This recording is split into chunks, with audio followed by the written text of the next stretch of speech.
good morning. My name is Heather Quisel, and I help women in relationship-driven businesses to get the confidence, the focus, and the mindset game to level up their business and level up their life. And I just got off a what I call the Backstage Pass. I just launched one of my challenge programs earlier this morning.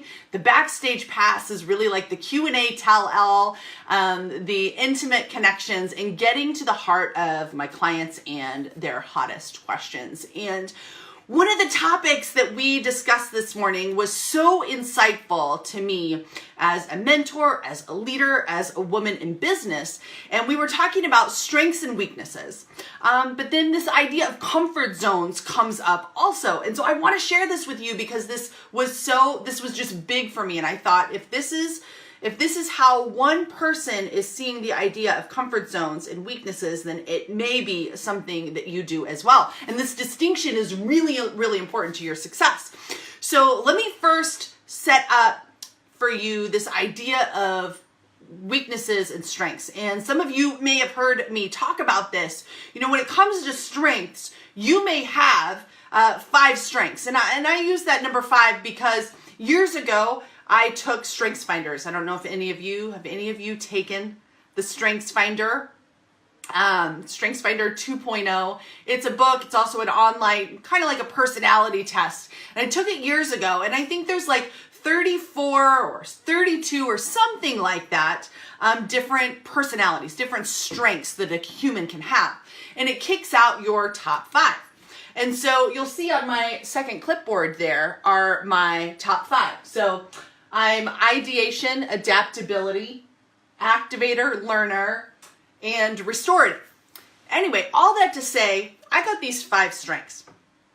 And it has become very apparent to me over the years that when I'm not operating in my strengths, my confidence is poor, my self-esteem is poor, my enjoyment of just work in life is down.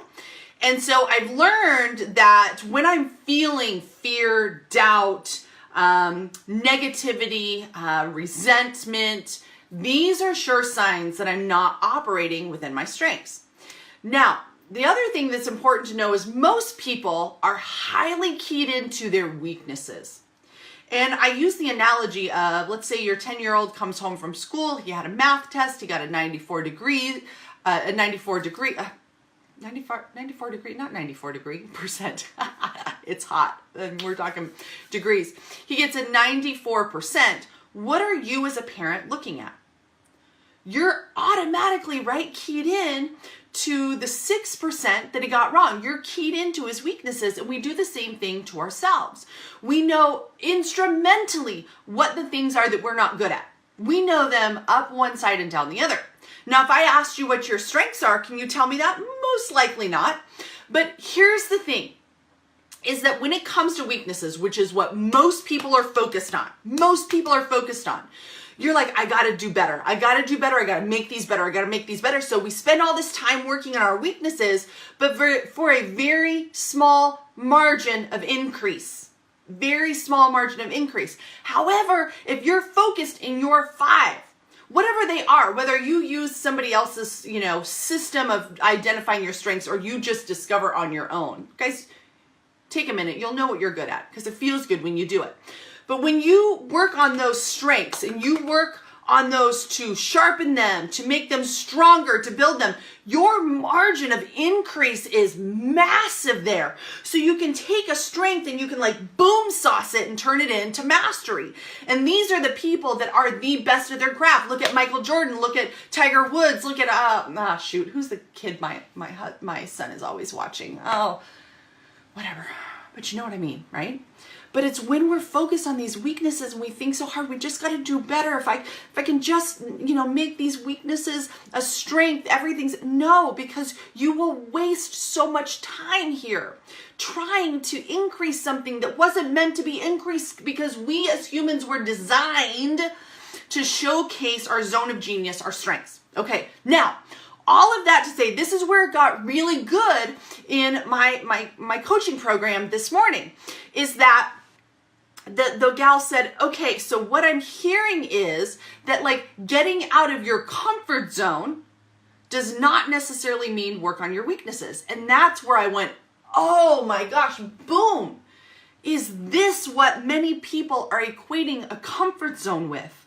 I'm not good at spreadsheets, so I need to get out of my comfort zone and start working to be better at spreadsheets. And my friend, no, that is not the definition of a comfort zone. And if you think your comfort zone is working on something that you're not good at, you are wildly missing the point in which I want you to not get out of your comfort zone. Does this make sense? Your comfort zone is always something that when you step out of your comfort zone in a strength is actually going to build confidence. This is huge. This is huge. Stepping out of your comfort zone within one of your strengths, in a zone in which you can increase the margin of genius, is going to build confidence. It's absolutely because you know you're good at it. You just got better at it. It probably will serve somebody else in a very powerful way. And you just showed yourself, I can learn new things. I can strengthen my skills. Getting out of your comfort zone, therefore, becomes something you want to do because you got the payoff of it feeling good. You got that confidence surge. That makes sense? I'm seeing you guys going, oh my gosh, light bulb moment, huge mindset shift. Clearly, yes, this was so big for me this morning too, and being able to articulate, coach, and teach the big difference in how this stuff feels. So my friend, so often, especially when we're working to achieve something big, a big goal, a big dream, something in your business, something in your personal life, we are so overly focused on what we're bad at, to the detriment of building our esteem and our confidence and our skill set by focusing on learning new things from those areas in which we're already designed to be brilliant at. We're already designed to be strong in those areas, So your challenge today is to get really clear, what are the things that you're really good at? Go do more of them.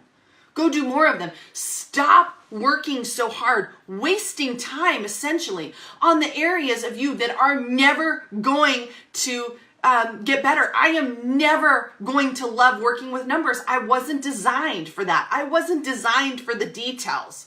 And so when I spend time on those things, I actually start to feel crummy about myself. I start to feel depressed. I start to feel worthless. People around me are frustrated. But when I'm working on the things that I know I do well, that's when I start to get the feedback from the world that this is great. This is helping me. And therefore that confidence is built. That, my friend, is one of the biggest things that you can do for yourself today, is really identify those strengths. And I highly would recommend the Strengths Finder. It's a great place to start. The book gives you great explanations. And also, let me say, if you have missed out and didn't join the challenge by the deadline last night and miss the incredible things that are happening already on day one, glitch in the system means that the link is still open. You can still join. You can watch the replay from today's challenges. So go to heatherquisel.com/challenge and get in on the good stuff, my friend. Thanks for having me this morning. Thanks for allowing me to come into your ears and your mind today. It is such a privilege. And hot shots, I'll see you next time. Mwah!